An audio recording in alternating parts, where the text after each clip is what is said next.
I'm sure at Baylor you didn't have these kind of seniors when you took over, did you? I mean, this is a lot better than when you took over.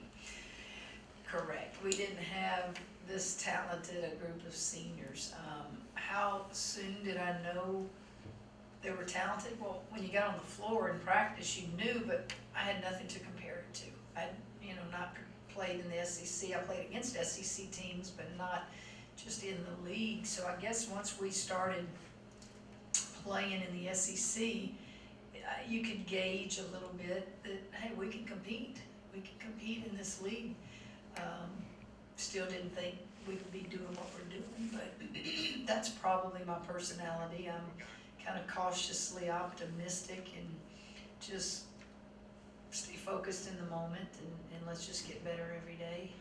Couldn't project or foresee what we would be doing. I'm sure you remember from watching Kramer play at LSU, you get to the end of the season, the postseason, some young guys that haven't really been playing much suddenly emerge and make a play or get a hit in the big game. You've pretty much been playing, 8 players since conference. Is there anybody that in practice is getting to the point where they could emerge in the spot where you need them, or is it pretty much? I think you're just pretty much, you're pretty much with your 8, but that doesn't mean the rest of them aren't getting reps. They get reps, all of them get reps. That doesn't mean through the course of a game I see something and just say, hey, give her a shot, and you put somebody else in there, keep them ready and keep them on the edge of their seat that they may get called upon. Injuries, fouls, things like that can make you change your mind, but usually this late date you're going to go with the 8 or 9 that you have in the rotation. And I thought, particularly against Florida, they all got double-figure minutes. Those 8 did, and they all gave you some valuable minutes. Kim Evans said that specifically talking about your 2 reserve bigs, they both held fort when they came in. Mm-hmm. Would you talk a little bit about those 2? Hannah seems like she's matured, and Awa has she came here as a perimeter player, and she's playing inside now, so she's had to do some adjusting. Well, let's start with Iowa first. She was in the transfer portal when I got here. So we start going along, and this out of the blue got a call from her that she just really wants to come back. And so I had to do some research on why was she in the portal, who can I talk to here that knows about her history and how is she viewed, and then you bring in the 3 seniors and you ask them if they want her back and make sure that that's a good decision if I do choose to bring her back. And so did a lot of that and brought her back and been nothing but positive. She's been nothing but good, and she had valuable minutes the other night. She got some big offensive rebounds for us. The only negative about the other night was 2 things. One, I drew up a play for her in a timeout. She passed the ball. So I'm like, why am I drawing up a play for you if you're going to pass it? And then she had a turnover down on our end. Her mother is here for a week and gets to see her senior night, and guys, that's important. When we had family night, her mother was on the Zoom on the big screen up there, and she would cry and was very emotional. So I met her mother after the game the other night, and that's great. She's, when your parents are around, you're happy, and it's good to have her in town.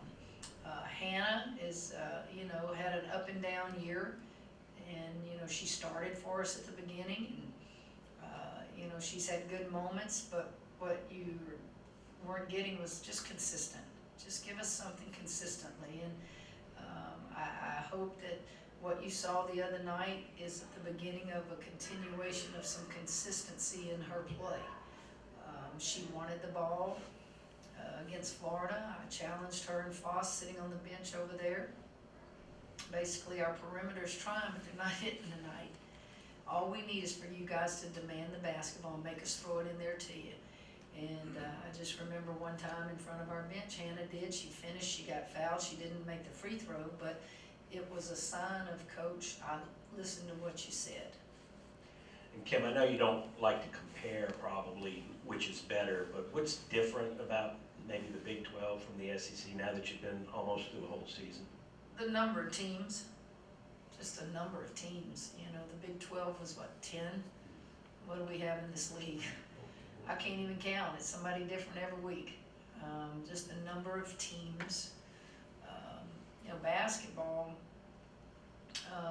pretty much at all the Power 5 levels is, you know, you see good elite basketball.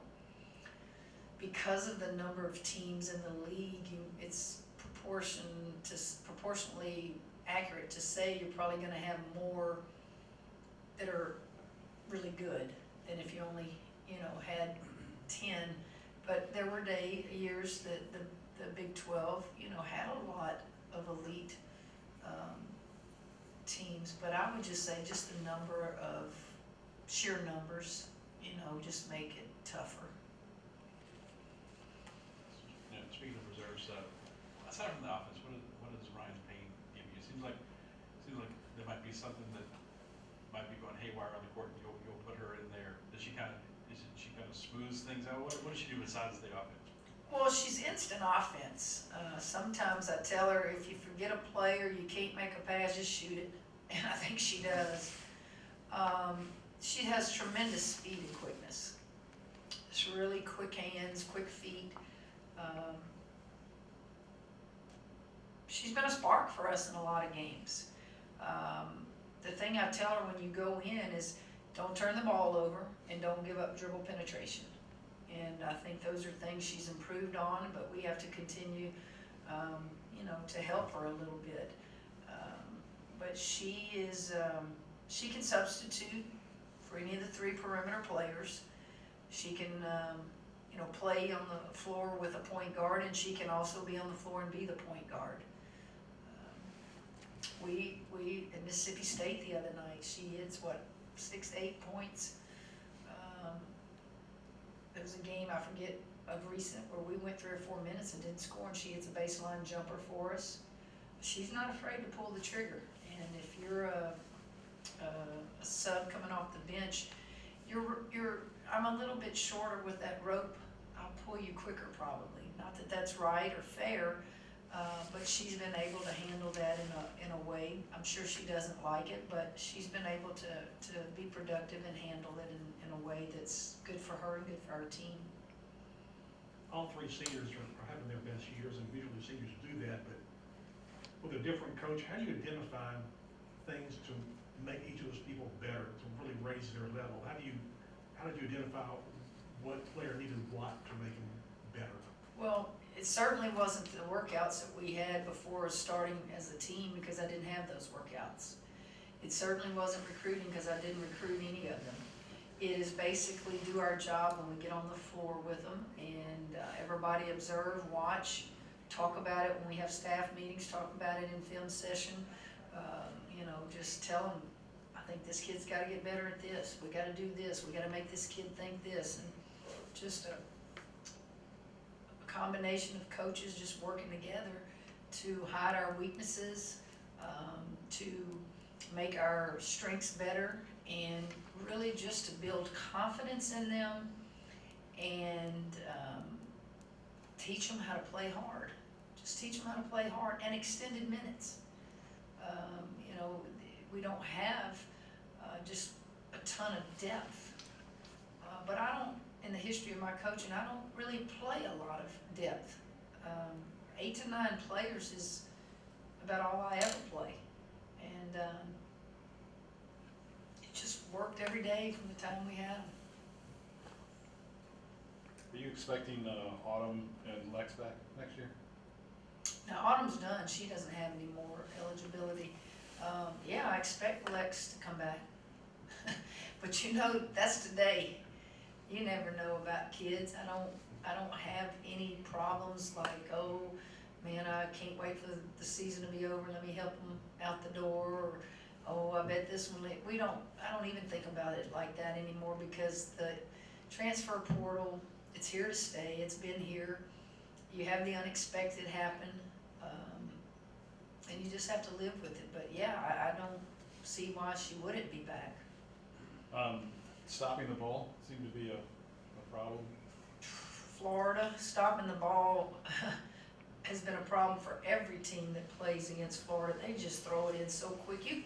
We were back, and they would just throw the ball up right in our face and go score it.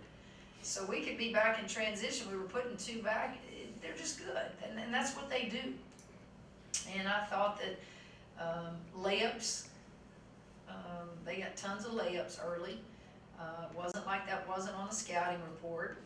And what you just hoped is as the game continued that you would eliminate some of those layups. The straight line drives. Oh! And worked on that for 2 days, how to stop the straight line drives. But you know, you have to be fair. There's nobody that can just play one-on-one defense and stop anybody anymore. There just isn't. So you have to make sure that you do a few little things just to be able to slow it down some. You know, if it's turning them, if it's getting your head on the ball. Because in transition, you're not going to have help side. In transition, it's usually you and that player. And gosh knows, we worked on that for 2 days, but those guards for Florida are tremendous. They're tremendous athletes, players, they're older. Like I said to you, people pay to have those bodies. And God blessed them with those bodies. They're just strong. Quick. Outside of the game, is the maturity that the girls have shown, I know it's not been all the time, but in significant moments, is that the thing that I think that you're most thankful for, I guess, in your seniors? Yes, and it starts with those seniors. You know, they've been in college a while. They don't get too high, they don't get too low. The thing that they have had to adjust to more than me is there have been some intense moments at halftime. And I'm sure some of them have never been challenged in that tone of voice. I'm sure maybe it doesn't motivate them sometimes. And that's fine too, but I'm gonna get my message across. And so that is on the job training. That's not something that they can prepare for, but they have responded to it. And they pick each other up. And they basically know each other better than I know them because they've been together a while. And so I've enjoyed this team. It's been a joy, it's been fun. All the winning is great. Everybody loves that. But it's going to get in that film room when I leave you guys. That's fun. It's going on that court. It's fun. It's just been a good group to be around. And wow, some of the things that have been done, kudos to those kids. They deserve it. Kim, how has this group stayed so even keel? 8 in the country, something they've experienced before. How are they staying just not too high or too low, given the success that they're experiencing now? I think it's their maturity. I think it's those seniors. You said, well, yeah, but they've never been in this position before. No, they haven't. But they've also been in other positions that aren't fun. So I always am big on just talking to them and telling them enjoy the moment. And then I can quickly put them in another place that if what you did yesterday still looks big to you today, then you haven't done much today. Just little things like that to let them know it was fun yesterday, wasn't it? Well, guess what? People forget. So let's go do something else. Let's go do something else. You want them to have an unbelievable last year of college. Every coach wants them to, and it doesn't always work out that way. But for anybody to leave this year, no matter where we finish, how it all ends, there's not a negative that can be written. Think about that. There's not a negative that can be written about this season. Whether we ended in Elite 8, Sweet 16, the first round, second round, how could you write anything negative? Because I know where we started. They know where they started. And yet, they don't want it to end. Seniors start having a sense of urgency. they start counting. How many do we potentially have left? Wow, it went by fast. You think KP had some of that this Saturday? What's that? Do you think she had some of that looking ahead? No, No. no, listen. Think about, we just won a game, and what did our perimeter do? 9 for what? No, 49 or something, it was just unbelievable. 1 for 17 for KP. Cherry, Lex, couldn't score the ball. Now, the great thing about it is they never stopped shooting it, and those were good shots they were taking. But you have to understand, a lot of it has to do with Florida and how hard and how physical they guard you. And 40 minutes is a long time, and those kids understand.